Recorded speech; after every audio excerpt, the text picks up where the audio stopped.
Hey, I like to just get it. Anything that I do, I like to see it succeed. So that was my push right there. You know, nobody's gonna hand me anything. I would say you be out of your mind if you're Black and not gonna support a Black business.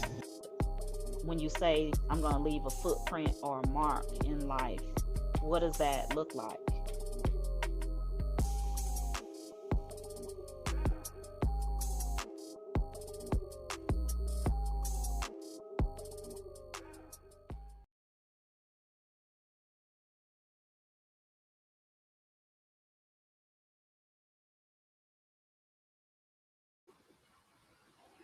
Hello, everyone. This is Eliani with STL Black Biz. I am coming back at you with Black Ice is Just as Cold. Black Ice is Just as Cold is a new series that I am starting where I am sharing the journeys of Black entrepreneurs. We will deal with business owners, those in nonprofit. Tonight, we have with us Mon Trice. Hey, Mon Trice. You know what? Hi. I keep forgetting to bring my guest on after I do my introduction, but that's okay. She's here, everybody. So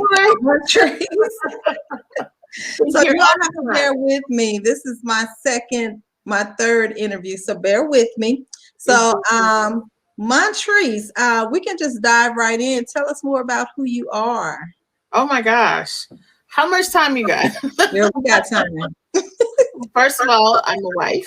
I've been married, I'm not going to get the number right, 18 years in November. Oh, congratulations. And we have a 15-year-old son. I also have a 26-year-old stepdaughter, or bonus daughter, I should say.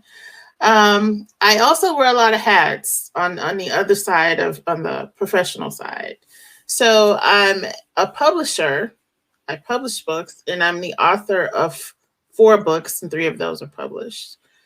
This last one was published by an organization called Room to Read. They are an organization that is committed to eradicating illiteracy in Asian countries and in African countries where there are book deserts, where children don't have access to books at all. So they put out a call to hire 10 authors. They were going to create 10 teams to create 10 children's books for their Peace and Equality collection. So that was really cool to work on. And that was The Scoop on Inventors.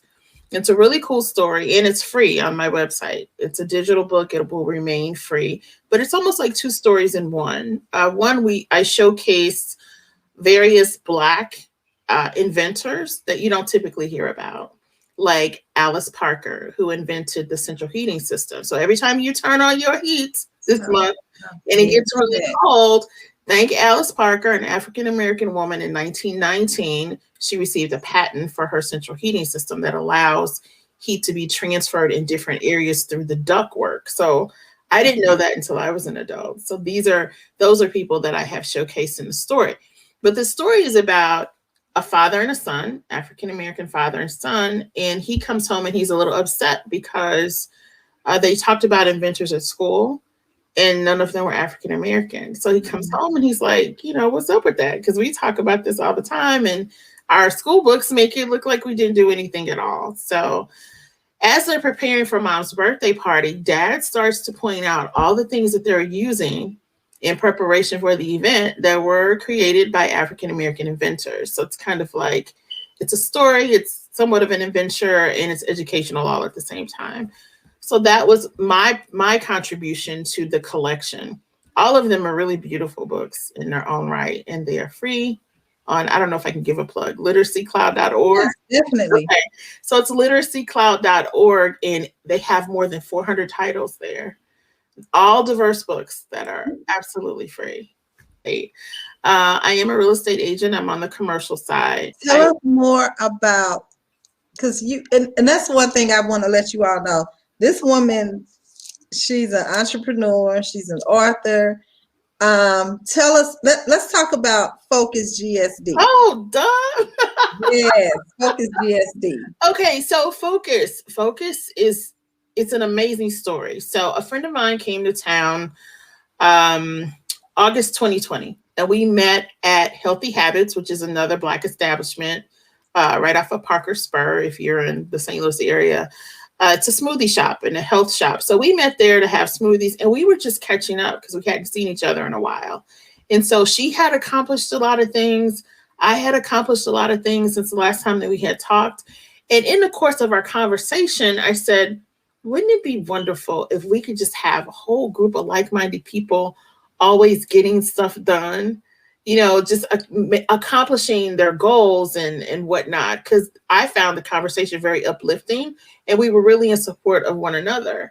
And so she said, I always wanted to do life counseling, like life coaching, what she wanted to do. And I said, I've always wanted to do not vision board parties, but interactive vision boards. So you create them, but you always have to come back to them and check in, like periodically, like, what did I do? Do you need to insert a picture? Let's say you want to travel more this year. That's very vague. That's not even a good goal. Instead of just having that vision board, just hanging there. You have to look at it. Yeah, so she's like, oh my gosh, it's such a good idea. And so we kept talking. Before we left there, we had agreed to meet again. And before we knew it, we had a business. I had zero intention of forming any kind of collaboration because my plate was already full. But this just seemed so natural because we were already doing it. It's like, why not bring people along for the journey? Because I think between the two of us, we have a lot of experience and a lot of information to share, not to mention to create an environment that's super supportive. So that's what we did. So with GSD or with Focus, how can, is this open for others to join or? So we had to restructure the program. It was a year long. So her and I were very big picture people, and we could handle a year. Most people, we figure, can't. So that's another thing. When you're in your business, make sure you're not looking through the lens of your own personal experiences, but really look at what the data is telling you. So what the data was telling us, we were really just pushing through, trying to motivate our visionaries, and it was getting hard. So I thought, you know what, it's too long. They feel like they have a lot of time. That's why they're not doing anything. So we restructured in September. We made it a 12-week program. So you had a workshop every single Sunday and you had a learning lab on Thursday. So I would provide the information and all of the education on Sunday. You're to apply it that week. And on Thursday, that's where you can come and talk about your successes or your failures or whatever's happening with you and get the support that you need to keep it pushing. And at the end of that 12 weeks, let me tell you what happened.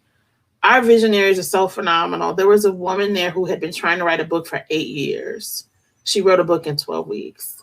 And the tears, she was just so, we were all excited and crying and snotting all over the place. But we were really excited for her because that was such an accomplishment. Here's the thing about accomplishments. No matter what your goal is, the process is exactly the same. And I think I want to get back with you and learn about those 8 F-bombs. Yeah, so there's an F-bomb book that's coming too. Okay. So yeah, definitely there are 8 F-bombs. I'll tell you, I'll give you a freebie. One of them is failure. Okay. Failure is huge because one, we don't expect it. And we internalize it to think that I'm a failure instead of looking at failure as an event. And then we don't look at failure as feedback. We look at it as something wrong, and there's nothing wrong. There's something wrong if you go. That just kind of stung me a little bit. That stung me a little bit. That kind of hit home with me. Oh, yeah, because we don't listen. It's so hardwired, and it starts really early when kids fail in school. It's like, you don't bring no F's up in here, but see, we need to look deeper. You know what I'm saying? Beyond the letter. The question is, did you give all your effort? Are you being taught correctly? Because everybody doesn't learn the same. What did you learn from failing? You failed this test. Okay, let's talk about it. Is it that you weren't properly prepared? Did you not understand the material? Is she teaching in a style that doesn't jive with the way that you learn? Like, what is it? Is it time management? There could be so many different things. It doesn't mean that you are a failure. That's almost never the case. It's that there's something wrong with the approach or the delivery or the expectation, whatever it is. Look at it, analyze it, and learn from it and start again. So that's where we fail. We don't want to start again because it's like, I don't want to be embarrassed. I often use babies as an example, right? How often does a baby fall when they're trying to learn how to walk? Right. I think it was something like 87 times. An hour. But they never give up. An hour. Because nobody told them that it was a bad thing. They never ever give up. Can you imagine? I want to fly. You can't. I've fallen 243 times today. This just isn't for me. I'm not cut out for this. Everybody wasn't meant to walk. So you're going to have to figure out how to carry me for the rest of my life. Doesn't happen. Eventually they walk. It's not like, well, Keisha was walking at 8 months and I'm 10 months old, so something must be wrong with me. You know, no. We're not telling them you can't walk. Thank God at that age. We're not. I guess most of us are not saying crazy things. But like you can't tell some kids that they cannot fly. You cannot tell them that they can't fly. Something happens that we start listening to other people because it never occurs to, it's innate for us to try new things. But somewhere really early, we're told, okay, no, these are limitations. You can't do this. You can't go this far. You can't turn this corner or this page. And so we start to believe it. That's a problem. We start listening to the wrong voices and believing the wrong things. Absolutely. I just realized I don't have my banner going across. Oh, well, everyone, this is www.stlblackbiz.com. That's where you can find us. You can also find Mon Trice at www.montrice.net. Now back to the next question. I had to throw it in because I just realized I don't have my banners going. Hey, like you say, I'm learning, failure. I'm not looking at this as a failure, though. I'm just going to learn from my mistake. There you go. So you're an author, also a previous daycare owner, a co-owner of a publishing company, and we said you're a realtor and some other things. You got, like I said, you got a lot of things going on, a lot of good things. So it's evident you have embraced entrepreneurship. When did you first realize that you wanted to become an entrepreneur? I don't know. I think I've always thought of different ways of doing things or providing services or goods just from when I was younger. Honestly, as far back as I can remember. But I never thought of that as like the only thing. Don't get me wrong. I've held down a 9 to 5. Almost always in the process of holding a 9 to 5, I was doing something else. I did, however, leave a job to start my daycare. I did that. What's ironic is that particular job paid for me to get my MBA. Once I got my MBA, I was supposed to be working in finance. And I was told, we really can't lose you where you are because you're so valuable to this department. And I was just like, what? What does that mean? So in other words, I wasn't going to be promoted.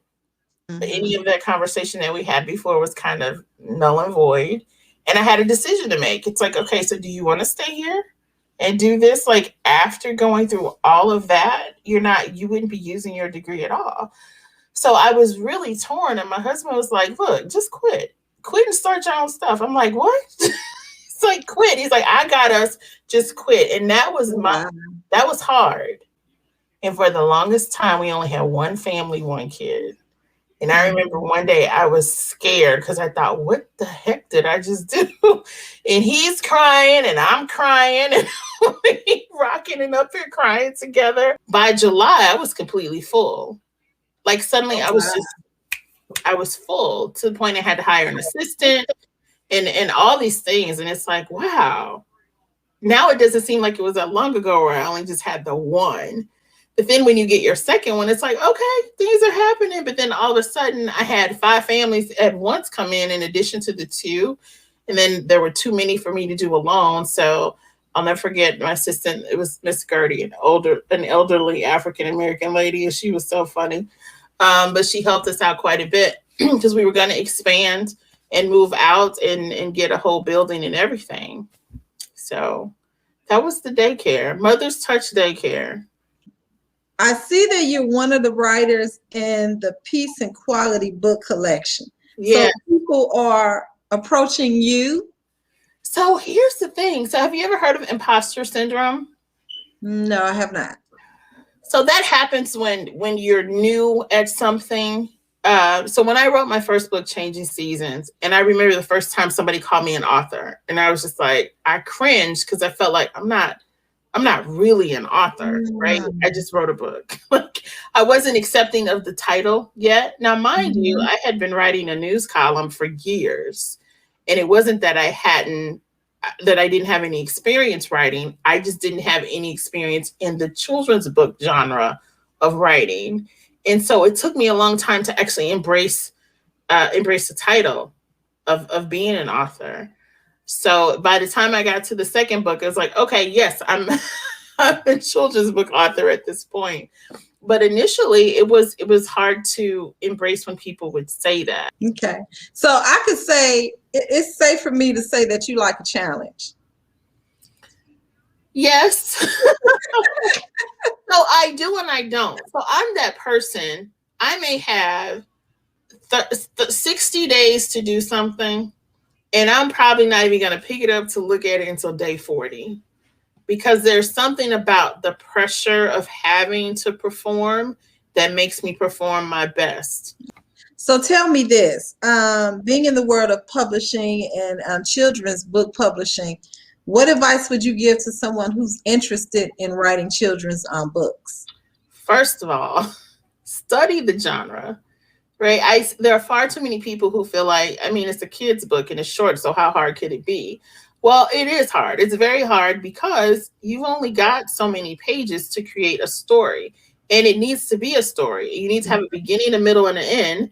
There needs to be a climax and some conflict, and your character needs to have change from page 1 to the end.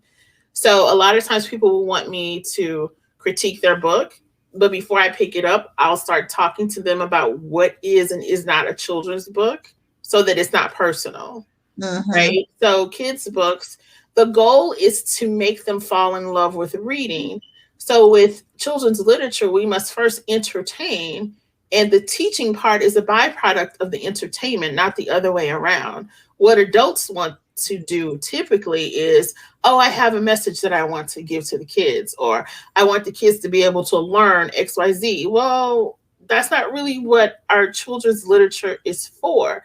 They do learn, but we want them to voluntarily go and pick up another book. And, oh, I want to pick up this book. So specifically for African Americans, we are oversaturated with books about skin and hair. It's done with. Okay. We need adventure. Like, where's the dragon slaying girl, or, adventures on a mountain or something, things that would entice or interest a kid. So my advice would be to read a ton of children's books today, not the ones that you grew up with, because those are decades old. Yes. But the new children's books, because these kids are different than how we were. So read no less than 10 children's books, but read a lot of them, especially in the vein that you want to write in, to understand who you're writing to. And then also learn the different children's books categories. It's just not a children's book. Who are you writing to? Are we talking board books? Are you doing picture books? Are these early chapter books? Are they chapter books? Like, what is it? Who's your audience? So there's a lot to learn before you put pen to paper and say, oh, I want to teach kids about XYZ. If that's your approach, then I would suggest you scrap that and start over and start with reading books. And then the next thing I suggest is go hang around some kids and get inspired. What are they doing? What are they talking about? How are they reacting to things? How are they experiencing their world? So don't view the world from standing up at this point. If you're going to write a children's book, you need to get down on your knees, you know what I'm saying, and see what they're saying, see how they are exploring. That would be my advice. Okay, so I have this question. We have a lot of people that want to go into entrepreneurship, and as I said with another person I interviewed, I said it's not for the faint of heart. It's not. A lot of people think, hey, I want to do it, and they get in. It's like, it's a lot of work. A lot of long hours. You have to love it at some point. You got to be crazy enough to love it, I think, but in a good way. So what are the 3 things entrepreneurs should be doing when running a business? So first of all, decide if you should be running a business. I know that there's a lot of pressure. I see it in my timeline saying, we've all been locked down. How come you don't have a business? Well, it ain't that simple. they'll say, oh, you can start your business for only in Missouri, it's something like $50 or something. But it's like, no, that's how much it costs to register your business. So now you have it structured, you have a name, but you have to run it. You have to decide like what you're doing. There's a lot to it. And it's not for everybody. And that's okay. Mhm. Some people were meant to have their dream job, and there's nothing wrong with Nothing wrong it. with that. I Absolutely. think we have falsely romanticized entrepreneurship. Do not skip the hard, mundane stuff. And I'm talking about a business plan. Before you do anything, write your business plan. If you can't write your business plan, you don't want it bad enough.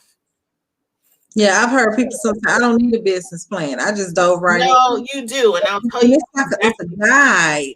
you for can me. do the lean business plan, which is a whole lot shorter than the formal business plan. At least do one of them, but eventually you do need the bigger one. And here's why. It's your directory of where you are, and it's a map of where you want to go. When you're done with that, create your marketing plan. All great advice. So, in closing, I look at you as a person. You have some people that'll sit and they'll be old and say, well, I wish I had done this and this and this. Oh, that ain't gonna be Woulda, me. shoulda, coulda. That's not you It's not gonna be me. at all. So with that being said, in closing, what legacy do you want to leave?